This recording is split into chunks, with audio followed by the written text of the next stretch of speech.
Hello there. Today I'm lucky enough to have been donated a placenta by a mother and father whose baby was born a couple of days ago. This placenta has been sitting in the fridge for a couple of days, so obviously it's quite cold. But the other thing is it doesn't look exactly the way it did when it was first born, straight after the baby came. It's a bit paler. Normally when placentas are fresh, they're dark and they look like liver or kidneys or something like that.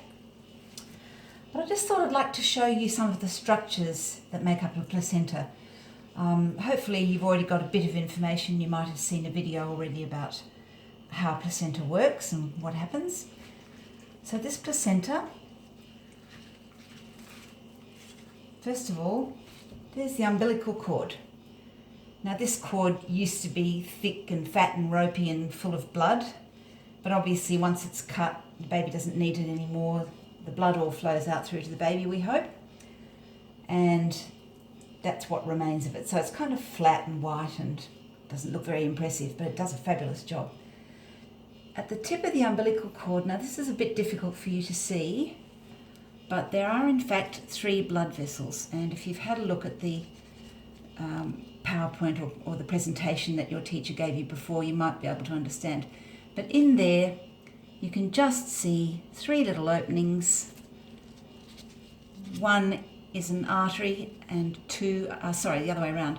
One is a vein, which takes oxygenated blood through the placenta to the baby. And the other 2, and you can barely see them, they just look like little dimples there. But the other 2 are arteries, and they take the waste products and the carbon dioxide away from the baby through the placenta and back to the mother, who deals with them with her own body. So that's the umbilical cord. When you cut an umbilical cord straight after the baby's born, you just use ordinary scissors. It feels a bit like calamari. It's very rubbery and strong. When the placenta is born, within a few minutes, the cold air or the colder air gets to the cord and actually shrinks the vessels so that they don't bleed. It's a very good system. Now, attached to the cord here, there's a bit of membrane. Now, each baby, perhaps I'll show you this first. Now, this looks like a bunch of dog's meat, but it's really not. Now, I don't know if you can see this. This is clots of blood here, which have been stuck behind the placenta. But the placenta looks like it's got like jigsaw puzzle pieces. When we're examining the placenta after birth, we look carefully at the whole thing, and it usually looks kind of round and a bit like a plate. We look very carefully at it to make sure that there's no bits missing, because if bits are missing, it can cause the mother a lot of cramping and bleeding and perhaps infection if it stays in there too long.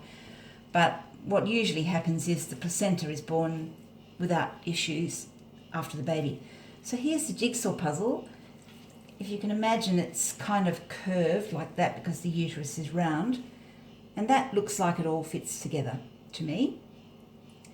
So we can open it up and you can see quite clearly it separates into little smaller pieces that are called cotyledons, and each one of those has little roots called villi which clamp onto the side of the uterus, and the exchange of food and oxygen goes through the villi into the uterus, into the mother's bloodstream, and then the good stuff comes back again. So there we go. Now that's the mother's side. So you can imagine there's a bit of uterus there, placenta's clamped onto the uterus, stays there for all those months that baby's inside, and that's that. Now the other side is the baby's side. So when before the baby's born, there's the cord. The baby actually lives now. Unfortunately, these membranes have been a little bit torn, but you can kind of see the hole where the baby came out. See that there? So the baby's actually lived inside that membraney cave all these months. It's very clever. Now, there are actually 2 layers of membrane, not just one. This is called the chorion, which is the external layer as far as the baby's concerned. And then what we have in here is the amnion. Now this is very ragged, and in fact here's the amnion here. It actually separated completely. Obviously it's a bit hard to tell whether it's complete because it all ended up in a bundle with the baby, but I don't know if you can see this very well, but there's layers of membrane. And this membrane here actually was another bag outside this one. So there's 2 layers of membrane. The membrane has several functions. It is strong and flexible so that even if the baby wriggles around and kicks, it doesn't get broken.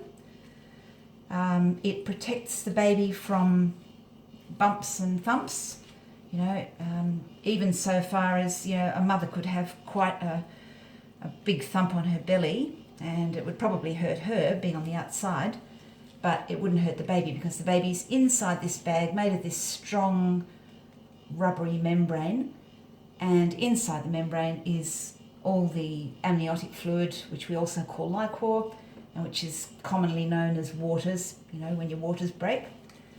So baby's in there, happy as Larry, with a whole stack of water living inside that cave there. Or fluid, I should say, it's not actually water. While the baby's inside, he or she is moving and wiggling and kicking and flexing the muscles, and while they're in there, they actually do some breathing movements too. They don't actually breathe because their lungs are not yet open. Their lungs are full of fluid. They don't take their first air breath until they're out in the big world. But babies practice at breathing, and so with ultrasound you can actually see a baby making breathing movements with its lungs. Babies also swallow amniotic fluid, and that gives them practice. That makes their digestive system start working. They even make poo, believe it or not. It's called meconium. It's a thick, black, sticky poo. Normally a baby doesn't pass that poo until after it's born. Occasionally it will pass it beforehand. Could be due to stress, or it could be due to being a little bit longer in the uterus than normal. Number of reasons, doesn't usually mean there's a problem. So I'll just turn this inside out again and show you a bit better what the baby's side looks like. So the baby's side's kind of smooth, and you can see all the beautiful blood vessels there. And there's the membranes sort of sticking to the cord still, but that's pretty good. And so there we go. Now, a lot of people don't even know the placenta exists, and some people quite rightly think it's really important, and some people have cultural things that they do with it, like for example, traditional Maori people from New Zealand may want to take their placentas back home to New Zealand and bury it where the family traditionally lived. Even if they've been in Australia for a while, a lot of people actually want to do that. And then there's other kind of rituals and cultural ceremonies that you can do with it. So that's the placenta. There's a whole lot more we could talk about, but I just wanted you to see this and understand what a wonderful, interesting sort of organ it is. And this one's probably going to go in my garden after I've finished, I think, because they're actually wonderful. They're so nourishing for trees and so forth. And that's probably all I need to tell you on that, I think. So here's where you all came from. All of us started life in a bag, just like this one, just before we were born.